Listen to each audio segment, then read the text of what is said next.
Good afternoon, everyone, and welcome to the Capital Collabs conversation this afternoon.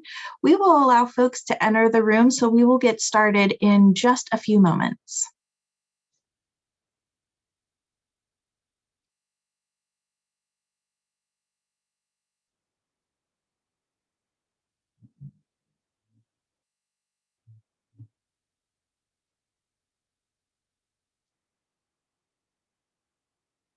Thanks again, everyone, for joining today's conversation.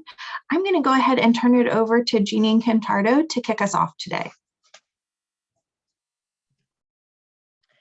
Good afternoon, everyone. Thank you for joining us on this beautiful Friday afternoon. I think whether you live in Baltimore, DC, or Richmond, or you're porting in from outside of the region, it's sunny. So congrats, we made it to the weekend.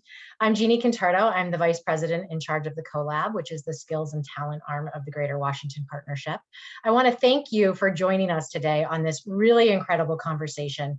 You know, the Greater Washington Partnership is a civic alliance of the region's largest employers, and our CEOs that sit at the table are deeply concerned with a variety of issues. So today we are talking about creating equity-centered work-based learning opportunities.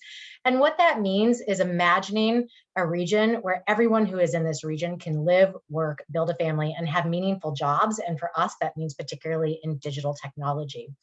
So many of you know us from our work with our KSAs, where we engage employers to articulate the knowledge, the skills, and the abilities that are needed in a variety of in-demand tech jobs. And we do this through our digital tech credential program and our Talent Ready program, which spans high school, community college, and four-year institutions. So through this work, we have committed to engaging 45,000 learners in digital tech pathways in the region by 2025, at least half of whom will be from underrepresented populations. And a more recent work stream, and that the one that we're going to be talking about today, is the equally important work in the region around equitable work-based learning and ensuring that we understand what employers are doing to build an ecosystem where learners can access all of the opportunities with employers that they need to help ensure a successful entry into the workforce, especially in digital tech fields.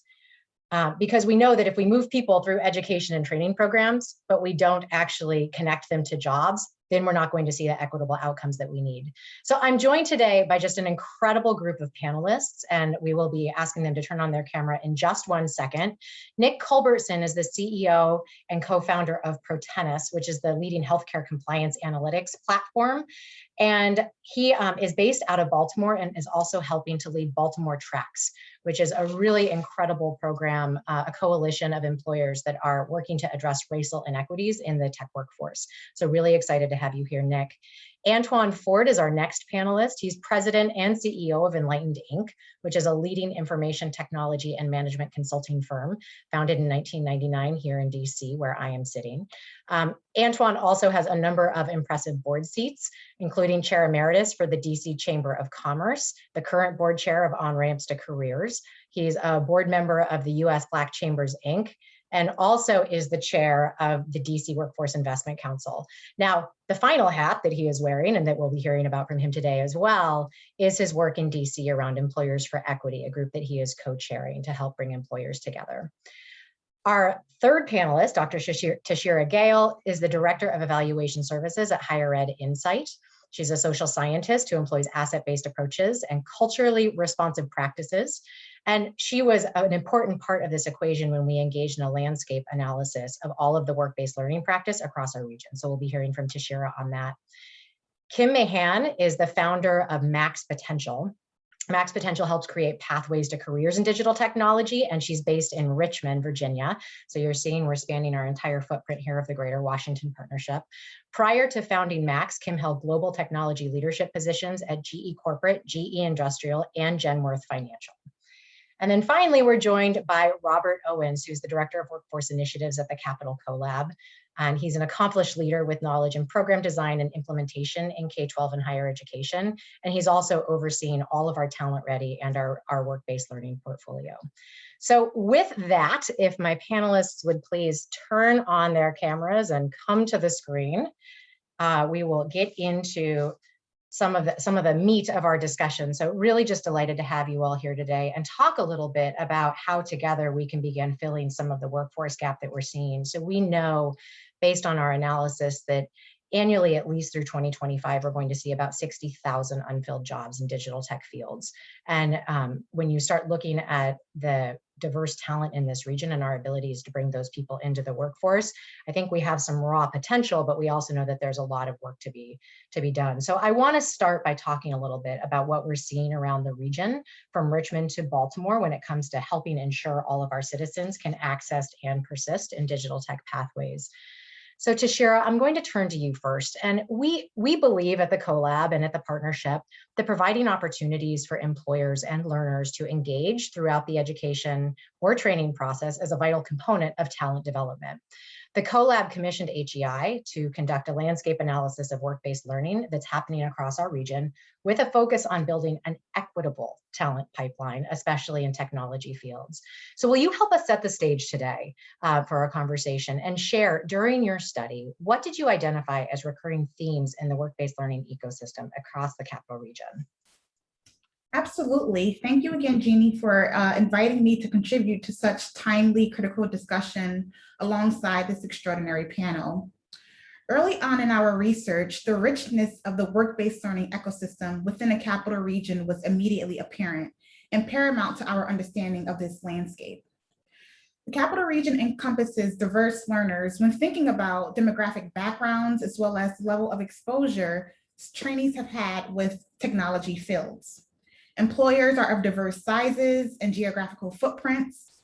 Work-based learning intermediaries range in the number and types of learners served, the size and scope of services offered, and the types of work-based learning activities provided. And then educators represent private and public contexts whose school districts have various levels of resources when thinking about supporting work-based learning efforts.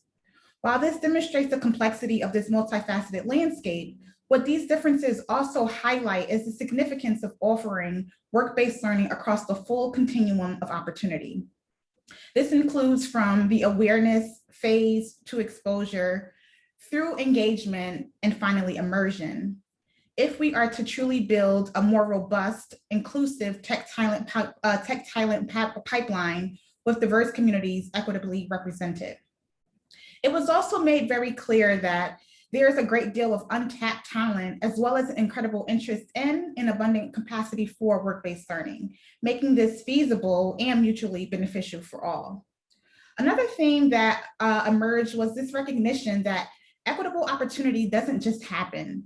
Equity needs to be intentionally centered with explicit embedding of equitable strategies across all work-based learning practices, processes, and programming, including things like the design of meaningful work-based learning programs, outreach and recruitment strategies, structural supports provided to trainees, professional development for employers and other providers, and then also thinking about what measurements of impact might look like. There was also a recognition that partnerships and collaborations between and among the various stakeholder groups, so again, considering learners, employers, educators, and work-based learning intermediaries, it's very necessary, and that intermediaries in particular serve a critical role in this connectivity. Given their level of engagement with and access to these core stakeholder groups, intermediaries are best positioned to facilitate the collective advancement of equitable access to and participation in work-based learning region-wide.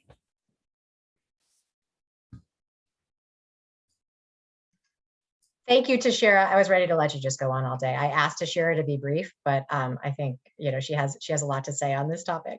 Thank you. And let me say to members in the audience, as you want to ask questions, please go ahead and chime in through the chat feature. We'll be fielding them throughout this, and so I don't have to be the only one asking questions. I'd love to put you in dialogue with these incredible leaders from across our region. I am going to turn to you next, Nick. So I'm struck by Tashira's comments that equitable opportunity needs to be intentionally embedded, and we need to be really direct about that. And so we've been really excited at the CoLab to see the work that's playing out in Baltimore through Baltimore Tracks. And it seems that there's a lot of momentum around this effort, including this week's article in the Washington Business Journal. I'm sorry, the Baltimore Business Journal. So that was pretty great to see. Could you tell us a little more about the impetus to begin the dialogue around Baltimore Tracks and how efforts around inclusive growth and equitable outcomes are helping to drive change? Yeah, absolutely, Jeannie. I appreciate the opportunity to chat with folks. So Baltimore Track started earlier this year when earlier 2020, when my chief of staff and I were talking about how Baltimore has a lot of advantages to offer tech startups like ProTennis when it comes to talent and skill set in the workforce. It also is an incredibly diverse city, and it's just unfortunate that Baltimore is not known for its diversity in tech. In fact, falls behind other metropolitan areas, even though Baltimore is 60% Black. And so we understood that there's tons of initiatives in Baltimore to help to address that, but the piece that was missing was tech leadership. I've talked to a number of peers about different opportunities or resources to help recruit and retain Black talent or more diverse talent, people of color for our engineering teams and beyond. But there are many initiatives that I had not heard about, Greater Washington Partnership being one of them, until we started digging in and realizing that there are these resources available. And so what it comes down to is the missing piece of the puzzle, despite all the federally backed, government backed, academic backed, nonprofit backed programs. The missing piece of the puzzle is the leadership, tech leadership, sitting down at the table and being active participants in that. And so the idea behind Baltimore Tracks is that we got a community of tech leadership together to have an active conversation about how we can be more active and really helping each other, sharing best practices, connecting with resources, and making it really easy to take advantage of all the great resources that are available. That's terrific. Thank you, Nick. And I think it's an easy tee up for Antoine Ford, who is our next panelist, because you certainly are a leader in the tech space in Washington, D.C. And I think, of course, you've had a hand in growing the company from startup to a diverse organization with over 200 employees, but also you're an incredible community leader. And as we heard from your bio, you wear a lot of hats, sir. You are many civic hats to help lead equitable change. And so one such effort is Employers for Equity, which you're helping to spearhead out of the Federal City Council in DC. Will you tell us a little bit about why this work is so urgent right now and how you think it's going to help change talent pathways for people in DC? Really appreciate that. And this effort really came about as people started to develop this equity concept. But we found that many organizations in the city and quite candidly around the country were struggling. What is equity? What does this mean? Everyone wanted to be a part of it, but they didn't understand it. What also happened was there was this momentum of everyone calling on these large organizations to help me find this young person a job. And so one of the things that we found is if we were able to get this momentum of bringing organizations together, right?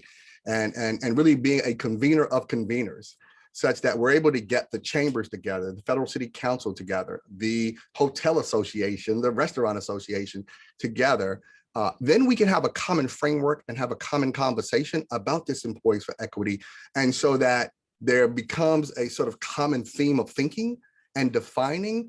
And then there's a value proposition that we can talk to people about their own concept and their own energy, such that when there's an ask of the community of business people across the entire spectrum, nonprofits to for-profits, hospital, we're able to communicate that message in a way such that people say, wait a minute, I don't have 18 million emails, people tweeting me, they're on Facebook asking me for the same thing, because you get employee fatigue.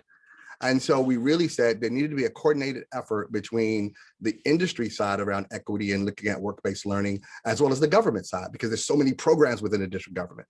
Well, let's streamline this effort. And I'm happy to say, and I live in my very political city, but I'm happy to say that this is welcome, because I think people see the synergies that's behind this right now. And it's exciting to see what's happening right now, where people want to get to the same table and say, how can we really do something about the data and the information in our city? Because we are still a divided city. One part of the city in Ward 5, 7, and 8 has a significant unemployment rate. Other parts of the city are thriving right now. And we really want to become one true city in DC. That's wonderful. Thank you, Antoine. And I think really gets to, for us at the Capitol CoLab, really part of our mission, which is about making sure that everyone who lives in this region has access to the tools they need so they can live and work and thrive, regardless of their zip code, right? And that becomes really key. Kim, I'm going to turn to you because like Baltimore and DC, Richmond has its own unique ecosystem when it comes to helping get and keep meaningful jobs in tech. And your organization, Max Potential, has been focused on this task. So can you tell us a little bit from the Richmond viewpoint, how Max Potential is helping to provide equitable opportunities and what you're seeing happen down there with employers? Absolutely. And I don't know that Richmond would allow me to be the spokesperson for the Richmond viewpoint, but I can't tell you how excited I was to see this initiative embracing the whole region. So coming from DC, Oxon Hill, go Clippers. Specifically, I got a sister in Baltimore, and even being asked by DC to what Richmond thinks about things that feels like a big hug. So thank you. Yeah, Max Potential, we are focused on the tech talent pipeline, and I think we're diving into, as Tashira mentioned, that immersion aspect of things through the entire pipeline. So we do have a work-based internship simulator that is targeted at the K through 12 space. We do workshops, capture the flag events, things to try to increase the supply into the pipeline, and specifically reaching out to nonprofit organizations. And as I think you would view them as service providers or suppliers of people who are targeting those communities.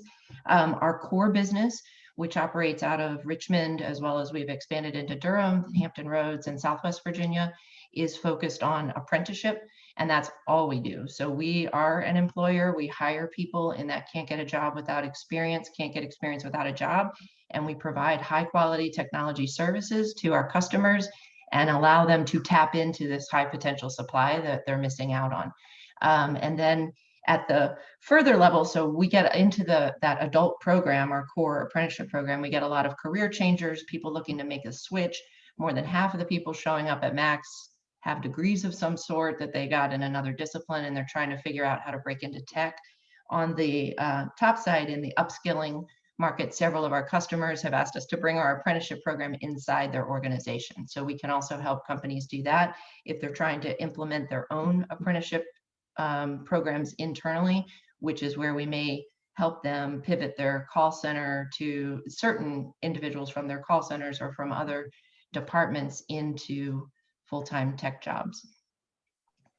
Thank you. And I know you said you don't want to be the voice for employers in Richmond, but I do think it's fair to say that you did chair the Richmond Technology Education Foundation. So like, come on. And Nick said it, that we are just missing leadership in the tech space sometimes. So it sounds like you took it, you're owning it. Thank you. Thank you for your service there, Kim.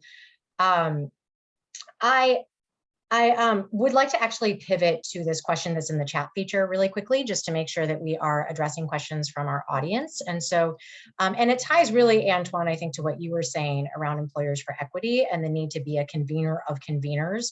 So the question is addressed to you, Tashira, and I think we'll start with you, but then if any of the rest of you would like to add on, I think that would be terrific.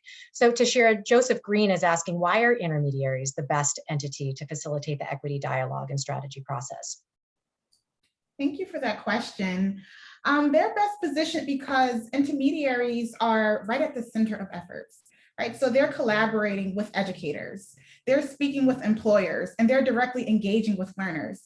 And so they have that robust perspective of what's happening across all of these stakeholder groups, and are best positioned really to understand what equity needs to look like when considering the learner needs. And then they're also able to really understand what capacity looks like when thinking about the opportunity that employers might be able to provide when thinking about work-based learning opportunity. And so again, they're just really uniquely positioned at the center of this landscape and ecosystem. And so really are in a space to help facilitate that equity dialogue and strategy among stakeholder groups. Anyone else like to jump in on that? I think the other theme that we hear a lot in our work is around employer fatigue.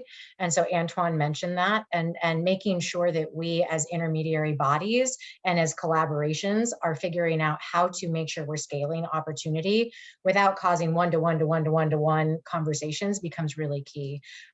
So thank you for asking that question, Joseph, and thank you, Tashira, for the answer. Robert, I wonder if I can now turn to you to talk a little bit about our work with the Capital CoLab. So part of our effort as we grow our work-based learning engagements is around expanding our reach with intermediaries. and making sure that we are building some scale. So as you've been exploring our strategy and beginning to think about actually increasing access to all of these work-based opportunities with equity as a central core feature, can you tell us some of the key takeaways and thoughts you have about how to pivot and move forward in the future? Yes, thank you, Jeannie. Thank you so much for this opportunity to represent CoLab as we are working with these intermediaries and these speakers for this particular event. So the Capital CoLab, we're in the midst of releasing our work-based learning strategy document, which was developed after receiving insight from our white paper developed by HEI. The Capital CoLab recognizes that quality work-based learning opportunities are critical to the region, meeting its workforce needs, and on the individual level, helping people of all ages and backgrounds identify and develop career interests. The Capital CoLab intends to leverage our work in this space by guiding the development of a region-wide strategy on work-based learning. We aim to build an ecosystem in the capital region that accomplishes 4 goals. So the first one would be, we aim to increase the quality of students accessing work-based learning opportunities, especially for underrepresented populations, and lay the foundation for their career and economic success. We also aim to drive diversity with companies in the capital region by diversifying their talent pool, particularly in high-wage, in-demand jobs in IT. We also aim to align work-based learning opportunities to regional labor market data signals on the highest demand digital tech pathways. And finally, we aim to provide a centralized forum for regional work-based learning providers to share best practices and new initiatives that are happening within the capital region. Thank you, Robert. And a key piece of this, I know that the reason we bring you all together and what we feel really strongly about is that we never want to duplicate effort. And so, Nick, when you talked about beginning Baltimore Tracks in Baltimore, I think that was a key element that stuck out with me, is that you were identifying that there was a real need, there was a hole in the space, and that needed to be addressed. And so I actually would like to explore Baltimore Tracks a little bit more and kind of the early days and what you have seen. In particular, you are a known tech leader in Baltimore, which I would imagine helps when you're launching something like Baltimore Tracks. But despite this advantage, what were some of the challenges that you have been facing in trying to bring in local tech leaders to establish this area as a globally recognized city for diverse and talented tech professionals? And what are you doing to overcome them that we might be able to learn from across the region? So the challenge that we didn't face was finding interest. It seems like every tech company I called out to and talked about this, they said, oh, absolutely, we care about this deeply. The challenge was really scoping out and deciding what to do. When it comes to defining what the problem is in itself, what are we actually trying to accomplish? That's challenging. So we did a number of focus groups, both with employees and employers, to talk about what are we actually trying to do here? Why are we actually trying to come together? And then scoping out a focus.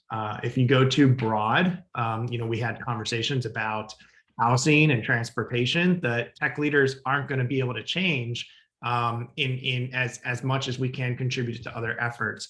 And then going so narrow as, there's discussions about maybe all we need to do is have employers not have degree requirements as part of a hiring process, and that's not enough. And so, what's the right band and that's going to actually have an impact?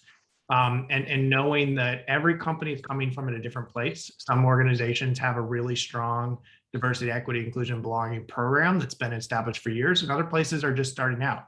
Others have resources and large employees, staff workforce counts, and others just maybe have 4 or 5 individuals. And so getting something that works for everyone was challenging.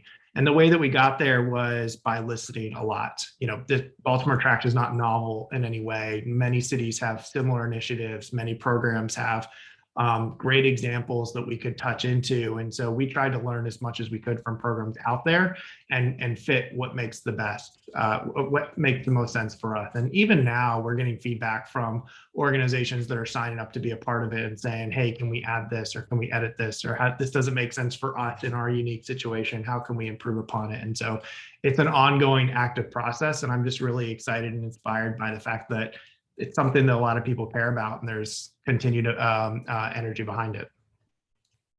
Thanks, Nick. And we will get to very shortly some of the nuts and bolts, I hope, of both Employers for Equity and Baltimore Tracks.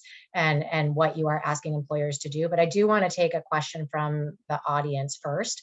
And I think it could go either to Nick or to Antoine or even to Kim, which is, other than fatigue, what are the barriers that tech leaders have to jumping into programs such as Baltimore Tracks for Employers for Equity, or coalitions generally of employers, and what eventually wins them over? Antoine, could I ask you to take that one to start? Yeah, and it's interesting because, and that's a key factor. One of the things that and Nick mentioned it, you got to put the infrastructure around the key person. So a lot of times they have the job, but I think about the last mile, right? I think about that transportation infrastructure. We think about potential childcare, right? There's a number of other factors that you have to look at along those lines. And one of the things I try to remind people, unlike the people on this audience, I call us believers in equity, right? We're believers in workforce. But when I go to a company, they're about their bottom line. And if I need to make it very easy for them to take this young person and give them an opportunity for employee-based learning. So what does that mean? That means that I need to make sure that I have potential wraparound services so they don't have to think about it. So I want to meet those challenges ahead of time such that I can give them what's considered to be a mature capacity to do so they can focus on giving that person a great experience within their work environment. I do want them to have a mentor, but the rest of the services and the challenges that we need to overcome is indeed those types of services. So Antoine, I'd like to follow up on that actually, because I think one of the challenges I know we have in DC, and Jenny Niles is on this webinar, so I'm going to call her out in a term that she uses regularly, which is that we are programs rich and systems poor in DC. And so I hope she's doing a wave out there somewhere. That was for you, Jenny. But I do want to talk about this a little bit, because I think we certainly philosophically, as you said, we are all drinking from the equity fire hose and believe in it. But we also see these realities that there appear to be a lot of silos despite our very best intentions. And so as we look to building a region where employers are meaningfully engaged in building these equitable talent pipelines, what practices are giving you the most hope for building up diverse talent and breaking down those silos across the region? That's a great question. For me, give an example. What we're doing today, as an example, we are a thriving region. I literally have employees that were in Baltimore, right? So they would come down here. So if they're doing great things in Baltimore, it makes it easy for me as an employer, right? We have folks that we're recruiting from down in Virginia, right? So if they're taking care of folks early on, and because we're talking about this regional perspective now, we can't exist in a silo. So if we do a good job in Washington, but they're not doing something in Prince George's County or in Northern Virginia or in Baltimore and Richmond, it doesn't really make me as hopeful because I'm only affecting my small region. But I'm excited about the fact that if I'm recruiting a young person, because it makes me more competitive with the larger entities, quite candidly. So if I'm competing against a Booz Allen or a Deloitte or some of the folks that are part of the Greater Washington Partnership, my reach becomes easier because I can reach over to Baltimore and Baltimore can reach into DC. And that makes me excited about the fact that this equity conversation and getting people work-based learning is really catching on. And people are like, wow, this is important. It's no longer about some social experiment. It's actually profitable. It makes me better. And that what really makes me excited. That's terrific. Thank you. And it feels to me we would be remiss when talking about equitable work-based learning opportunities and building equitable talent pipelines if we didn't mention the effect of the pandemic and sort of all of the problems that go along for diverse and underserved populations when they are suddenly cut off from many of the services that they receive in the education tools, but also some of the opportunities that maybe have developed as a result using technology and thinking about how to implement technology differently to help scale. And so, Kim, at this point, I want to turn to you and thinking about this question that we always have, which is how do we ensure there's enough work-based learning resources that are available to learners? And so one of the tools that Max Potential has developed to ensure equitable access to these opportunities is your virtual internship program. And I wondered if you'd tell us a little more about this project and its potential for scalability. Absolutely. Yeah, so the internship simulator was born out of a very practical problem that I'm sure all of us that are working in this space are doing so because we're passionate. My entire career, I've been the person like we had in Richmond, Virginia Technology Internship Program, a lot of matchmaker type job board solutions that we've gone through over and over. And it's a frustration because you always have more students wanting the opportunity than you have opportunities with employers. And it's a constant, even as chair of the RVA Tech council. It's like you're always soliciting from employers seats for interns and you never have enough seats. So what we built was an actual platform. It's a simulated company. There are job descriptions, there's employee orientation, there are real world problems. You have a manager, you get a performance review. It is a simulated virtual technology company that we built specifically to solve for Code RVA. And for those who don't know about Code RVA, it's a model worth looking at. They created, was the most impressive, always being on the advisory boards, you know, from the enterprise side, that person who was always working with the educators. Code RVA is a regional lottery-based high school focused on computer science. And what impressed me most was, for the first time, just in the Richmond region, there were 13 school superintendents who participated in the creation of that high school, and to see the different counties around this area working together to build it. The problem was they wanted all of the students to have internships. However, there were not enough places. Plus you have the logistics where that's a regional high school. So how are you going to ensure, one, that all the interns get some sort of consistent, valuable experience, because that's 100% going to depend on the caliber of the mentors that they're working with, and, you know, what types of work and projects they're being assigned. So if you had people showing up because they've got a startup and really can't afford a developer and they're going to bring on a high school intern, that's not likely to turn out well for either. And so we wanted to build a consistent experience. So we built this simulator to solve that problem for that high school, so that every one of their juniors could have an internship. And then those who were successful moved on in senior years and partnered with local companies. But they were a lot more prepared to add value in that senior year because of that work-based learning experience. And it is designed, it's 100% modeled after our actual consulting firm. So all the problems and scenarios will look and sound very familiar to a very large employer in our region, just because people know who the big players are here, but they're very real world experiences that the students are exposed to. But it happens at the school, and now it's virtual. So since we made that virtual, is it scalable? Absolutely. And there's nothing that prevents it from not being made available to more students. We had to pivot online as soon as, you know, we all started taking care of each other. So since we've been virtual, we've expanded that, and we're looking to do even more of that. We've been working with Virginia Beach Public Schools and Norfolk Public Schools as well to offer similar experiences.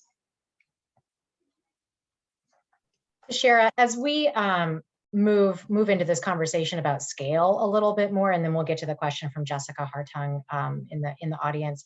But as we get into this question about scale, did you see how any good examples of how other organizations are scaling up high quality, equitable work-based learning opportunities, and any recommendations, especially as all of us are thinking about how to improve the sheer number and also the quality of offerings across the region? Any recommendations for what we should be looking out for? Absolutely. So initially, a lot of organizations were thinking about scale in terms of physical locations, but the pandemic, it also proved to be very promising when thinking about virtual contexts and offerings. And so now folks are thinking about scaling from a virtual lens, and that it's providing access to more robust opportunities for students beyond some of those geographic boundaries that had traditionally existed. And so that's one way folks are thinking about scale. And then the other thing when thinking about scale really is also this constant internal reflection, thinking about, are my practices truly high quality and equitable when thinking about both the design and implementation. And so equity isn't something that you arrive to and then that's it. So you have to constantly monitor the changing needs of your potential learners. And then also, so outreach looks differently now, right? So thinking, who am I reaching via my outreach methods? And then who might I be unintentionally excluding from these same efforts? And so it's just a shift in what it means to sort of recruit and really deliver equitable work-based learning in these changing times. And then it's also really about, is my training truly industry aligned? And so thinking about that from what's happening currently, but then also what the future might look like within the industry. And so am I preparing my learners for today, with also consideration for what this might look like for the future. And then finally, successful scaling not only looks at the kinds of training that we provide learners, but also the kinds of training that we also implement internally. And so to equitably support your learners, you have to also assure that you have the competencies to support those learners. And so my approach is culturally responsive.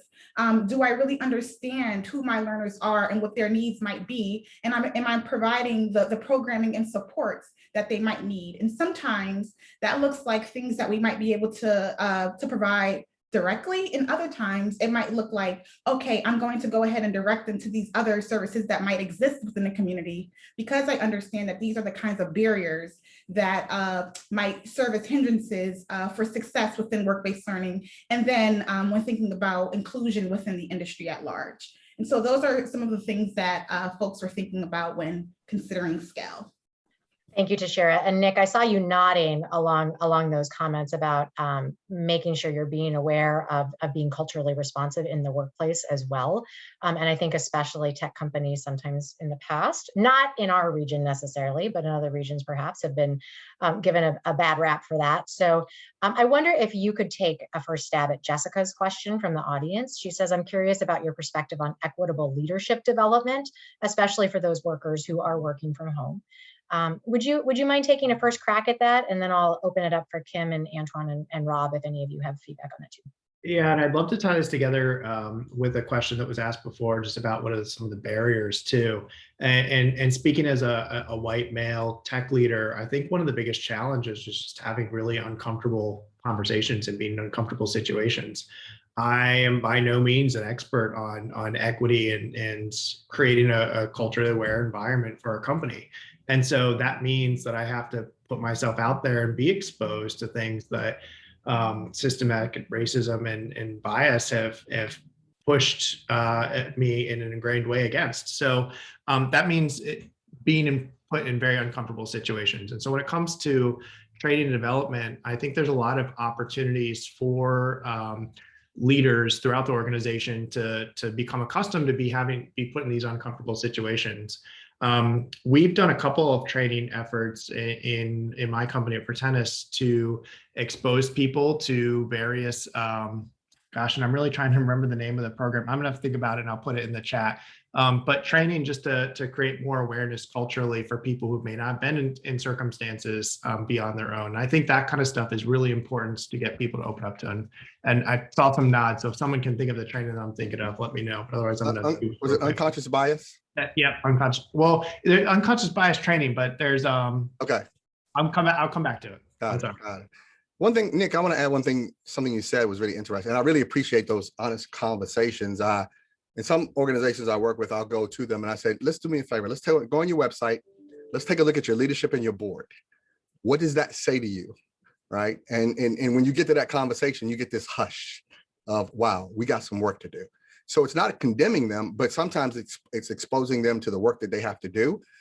In our context of Employees for Equity, we're saying, hey, listen, this is an opportunity of a pipeline to leadership for the future, if you sort of think through this, right? So if we create this pipeline for you, then a few years from now, when I look at your leadership and I look at your board, it looks a little bit different, a lot more diverse. And indeed, we saw from that Citicorp special, their study, a lot more profitable, because through that synergistic sort of heterogeneous environment, we'll see that ideas thrive. And so I think that uncomfortable moment, Nick, that you talked about, I think we should have more of them, not from condemning people, but just from saying, hey guys, what does this say to you? What's this message that you see when you look at your leadership? No, I agree, Antoine. And just real quick, the organization I was thinking of is called Factuality. If you go to factualitythegame.com, it's a really great program initiative similar to unconscious bias training that makes it a little bit more interactive and personal. Thank you, guys. This is you're singing my song now, which is Uncomfortable Conversations. So thank you for that. And I would like to actually get into the nuts and bolts a little bit now of both Baltimore Tracks and Employers for Equity in terms of what are you asking employers to do? Because it's sometimes challenging to ask comfortable people to make themselves uncomfortable, even if we believe they need to. And so as we look at building this equitable ecosystem where everyone can participate, what are the pieces that you're putting into place as you look at those employer coalitions? And Nick, let's start with you, and then we'll go to Antoine. And I'm really looking forward to hearing about both of these and putting the two efforts in conversation with each other. Yeah, so of course, Jeannie. So I mentioned earlier that we had a lot of discussion around what's the scope of what we want to do, what are tangible, meaningful steps we can do now, but also how can we build upon this in the future to really continue to build meaningful change. And we actually modeled Baltimore Tracks off of an initiative called Make Time to Vote, which was started by the leadership at Patagonia, where they basically created a website that said employers need to create time for their employees to vote. If we want to have a good democratic process, we can't have employers get in the way. And so here's some commitments that every company can sign up to. Leaderships at the companies need to commit to saying, we'll make time on election day for our employees to do X, Y, and Z to be able to vote. And it was so simple and elegant and impactful, I believe. Fortennis signed up for it, and I know a number of other organizations bought into the initiative. And in many ways, we continue to see great results because of that. So what we did with Baltimore Tracks is we came up what are the commitments that companies can tangibly take to improve this? And I mentioned one earlier, which is just such a basic step. So one of them is removing degree requirements from job descriptions. And sometimes that is a critical step. Like if you're hiring a doctor, you probably want them to have an MD, and there's certain government positions that are the same way. But the reality is, if I say I need a DevOps engineer with a bachelor's and a master's and 10 years experience, I'm saying I would like to hire a white male for this position. And so instead of saying we're looking for degree requirements, we're looking for this skill set or applicable skills that would apply. You actually create more openness to the position. And so that's one. The other, there's four others, and you can see them on our website around baltimoretracks.org. But they basically go into sharing resources, sharing candidates to make sure no great candidates are left behind. And just making sure that we come together as a community to be able to continuously push best practices. I do want to stress that by no means is this an exhaustive, comprehensive list. Like you sign up to these commitments and boom, you've solved equity in the workplace. It is such a small step, but it's a tangible first step that any company can make. And our goal as a community is to bring these organizations together to have this dialogue to continue to build upon the commitments over time. Thank you. Antoine, you're up next. And what's fun about this for me is I have a bird's eye view across both, and there's some similarities, but there's also some really neat differences. Oh, there really is. Yeah, I'd love to hear your thoughts on this. So in any let's give it if any good sci-fi movies, right? You got to do two things at the same time. You got to solve a problem now, and then you got to run to the future and see what the end result of, and then come back, right? So one of the things that we're trying to do with Employees for Equity, very similar to what Nick's trying to do, is saying, so right now we have a problem with people saying, we got people right now that need jobs, especially coming off of the pandemic. So we have this very tactical perspective of, hey, how can I get people into the workforce just because there's so many jobs right now? However, we know our employers are going to say they're not qualified. We need more time with them. So what we're then trying to do with work-based learning is saying, great, let's look at a combination of internships and apprenticeships. Right. And so at the end of the day, I know Jenny's going to wave again. Right. So we're really looking at, so right now I have 3 high school kids, that work for me. So guess what I'm doing? I'm preparing them for the future. I have them for 2 to 3 years. They may or may not go to college, but certainly they're going to learn my culture. And I'm grooming them for jobs that I know I'm going to have. So we're asking employers to take that as an example to say, you know what?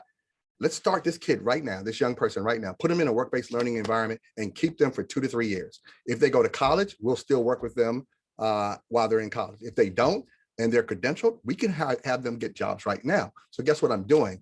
I'm right now leveraging my future based on kids that I'm trying to address right now. And I'm excited about that. We're also asking in our partnership for the universities to start to partner with us. Maybe everyone's not going to go to that 4-year institution, but let's say I get an inner city kid from DC or inner city kid from Baltimore, inner city kid from Richmond, and I get them exposed to a university. Maybe they can get a credential there, and maybe we can, but all of a sudden they say, wait a minute, Hopkins looks good. Richmond University looks good. GW looks good. So we're really trying to expose them to those types of activities. And we're asking our businesses to really open up, project jobs and say, if you're going to have these jobs in 3 years, by the way, come back to now, grab an intern, get an apprentice, work with them right now for the next several years, and you're going to be feeding the projections. You're feeding your own capacity right now to be able to get those jobs that you have in the future. We're saying it's worth the investment if you do it right now. Kim, I see you smiling, and I want to give you the stage because I can see that you want to react to these audacious Well, no, I visions. just love all the comments from both programs. So I think we exist to be one part of the solution. And I think for us, where we look at credentials, we have success stories. So for us, we want people to get a taste of it. So how do we make the opportunity available to as many people as possible with as few barriers as possible? Our upfront career lab is open to the public and it's free. And we do not charge people up front. We give them a taste for the field. It's a no, if anything, we're trying to scare them away. We want them to get a feel for problem solving. But like to Nick's point, we have UVA grads that have showed up that we turned down because we don't see the love for problem solving, what we know the industry is going to be like. And we have high school dropouts that we've hired and vice versa. So what we're looking for is a completely different set. It's like an affinity for the field itself. And then we will provide additional coaches. So people may not be ready coming out of Career Lab. We have an open community bridge line where they can be working on projects on the side and drop in and get help from our staff at any time before they apply. Once they're working at Max, though, we have success stories where people with no degrees got into Fortune 100 companies and now they're working on degrees. So we're not telling anyone credentials are bad. We're not telling anyone don't go to college. We're not trying to steer anyone away. They certainly don't hurt your resume. They also don't guarantee you a job.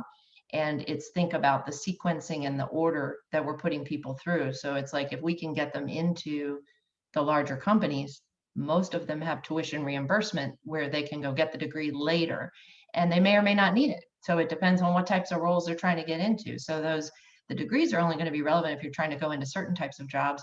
Others where like DevOps engineer, it matters your chops and your skills and how quickly you're able to teach yourself new technologies as they keep changing and pivoting.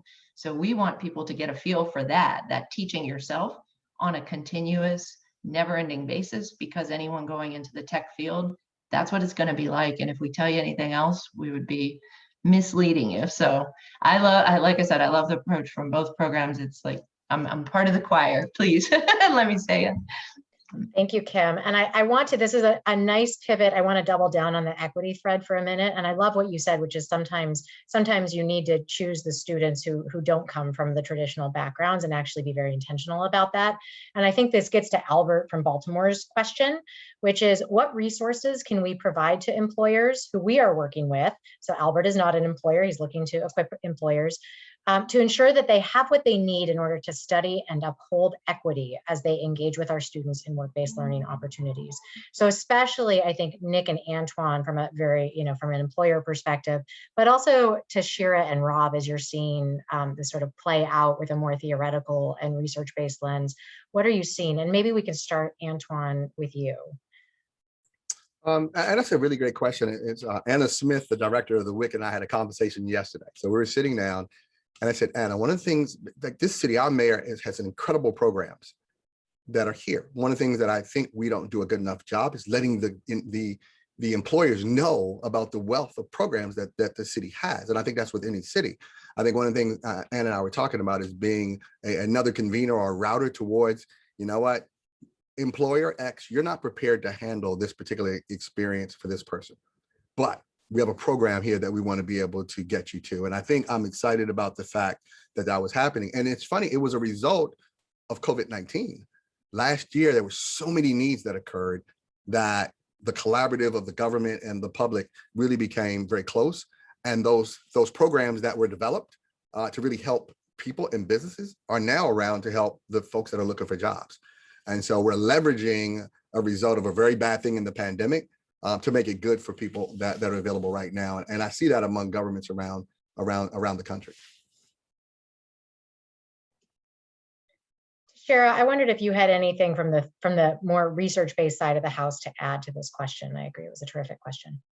Absolutely. So one of the first things that I would suggest is just really taking a deep look to understand what really equity could look like. And then also understanding that equity includes, but also moves beyond diversity, right? And so equitable outcomes isn't feasible if our culture within organizations isn't inclusive. And so really thinking broadly about what this idea of equity means, and then also recognizing that it exists across the multiple systems, and it might look differently also for your various stakeholders.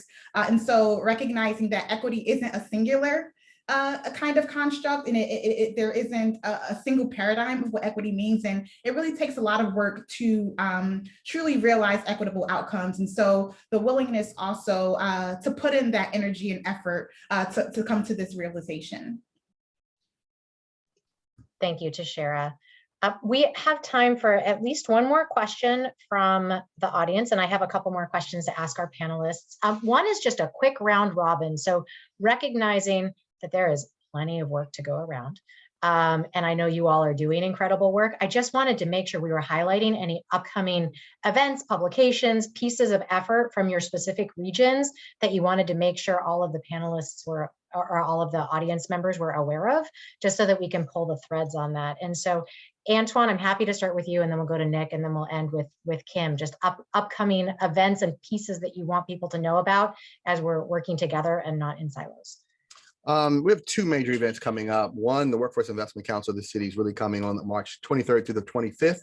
Is a new year, new opportunities virtual hiring fair. I mean, we have so many jobs, and we want people to really come to that. And then on April 8th, we're having our first major convening that the Federal City Council and the DC Chamber of Commerce is sponsoring, along with the partnership with the WIC, where we're bringing together as many companies as we can find to really talk about this concept of being a convener of conveners, and then talk about the concept of the one door to our local government and this partnership that we're talking about. So those two events we're excited about because we're starting the year off with a paradigm shift, and I'm excited about those things. Nick, any breaking news from Baltimore? So I don't have an event to plug, but I do want to encourage any employers or organizations from the tech or tech-enabled or science space to take a look at baltimoretracks.org. We're looking for more membership to be able to learn from other partners and build out best practices as we continue to build the coalition. So welcome any kind of involvement that is out there. Thank you, Nick. And Kim. Yeah, we just wrapped up a career lab last night. So our next one is not until June. So if anyone, we have hired, we've got people showing up. We have alumni in the DC area. So we also have alumni who went on to Hopkins. So our next one is in June. So if anyone knows anyone trying to break in or interested in an apprenticeship, which is a full-time paid work experience, it's real world work with health insurance and all the things, please send them our way. And then this summer, we are hoping to do that pilot of a public version of our virtual internship program. So if you know any either school systems or people that might be interested, we're trying to assemble that cohort right now. So. Wonderful, thank you. And so there's a great chat going on the side here. People are finding old friends, and that makes me happy that that's happening on this webinar. But I'm going to ask a closing question of each of you, and this includes Rob and Tashira also. So you all are deeply engaged in building equitable talent pipelines in tech, and much of your efforts have been dependent on strengthening the engagement between learners and students with employers. So if you look ahead to 5 years, and we imagine that all of our efforts from across the region have been successful, what's going to be different in 5 years than what we have today? And let's go ahead, Antoine, can we start with you? And we're gonna go in order of my screen, which means Tashira, Rob, Kim, and Nick. Four things. One, we no longer need a workforce investment council if we're successful. Number two, in organizations, equity, this conversation is part of their mission. It's literally part of the mission of what they're doing. That means that there's budget associated with this, with work-based learning programs, and there's executive level support of it. It is literally part of an organization's, part of the threads that are woven throughout that organization. I love that. Thank you, Antoine. Tashira, what does success look like? Yeah, success, I mean, it looks like something similar for me as well, where equity isn't this separate piece, but it's deeply woven into the culture of an organization and embedded within all processes and approaches and so forth.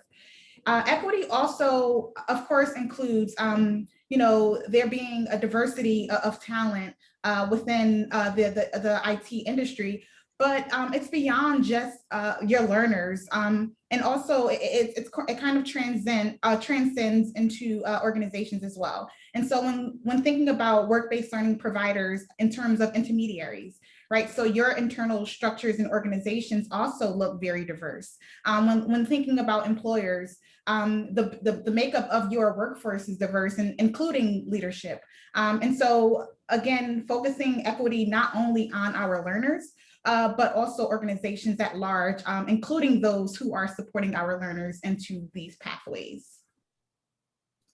Thank you, Tashira. Rob, what's going to look different in this region in 5 years? In 5 years is really going to allow the Capital CoLab to remain and to continue to be the thought leader, and to really allow us to have these difficult, sometimes uncomfortable conversations about making sure and being accountable that we are providing equitable work-based learning here in the capital region, but mostly to really gather like we are today and in the future, having these convening stakeholders to talk about how we can scale up, how we can have these equitable work-based learning, and that the CoLab will continue to be at the forefront to show that we are allowing this ecosystem approach where we're removing silos, we're removing state lines, and that we're working across these state lines to ensure that we're working together for the common goal of providing equitable work-based learning here in the capital region, ensuring that those students who are coming from the underrepresented communities are having the same opportunities that those who are from the affluent communities are getting. So that's my goal, my vision, and that's what I'm excited about that we're doing here in the Capital CoLab. Thank you, Rob. Kim. I don't know how to add to those insightful comments. Just to keep it short, I think I would agree. We're not talking about it, we just are about it. You know, that's what success looks like. Anyone who wants a career in technology has zero barriers to getting one, and we figure out how to attract people who may not even have considered it to start seeing themselves in those positions, those opportunities. Nick? Well, I think it goes without saying that the pandemic has changed employment in the US for the foreseeable future and over the next 5 years. What I like to think about is if Silicon Valley was 1.0 of tech hub in the United States, and we're seeing places like Austin and New York really fill the role of 2.0 of Silicon Valley, I think there's a really opportunity for cities like Baltimore to become a 3.0 version of Silicon Valley with the socially conscious angle. And so I'm really inspired by all the panelists here and the dialogue, and I'm hoping that that continues to drive towards building just a stronger tech-enabled workforce with this socially conscious angle. That's wonderful. Thank you. Thank you to all of you. And just know how much I was looking forward to capping my week with this panel and engaging with all of you, because I knew I would learn from you, and I knew I would feel inspired and get that bit of a shot in the arm that we always need on a Friday afternoon. So just know how grateful we all are for the work that you're doing. We will send out a follow-up email that has links to Baltimore Tracks, any information that was discussed on this with dates and upcoming pieces, and the report that Tashira was referencing from HEI that was the result of our work-based learning landscape analysis in this region that's highlighting many of the themes that Tashira identified, so that you can reference that later. So thank you again, folks. You are amazing. This is hard work. It's not easy work, but we do it because it's important and because it matters, and we're doing it together. So thank you so much for your time today. Have a wonderful weekend, and we will see you on the flip side.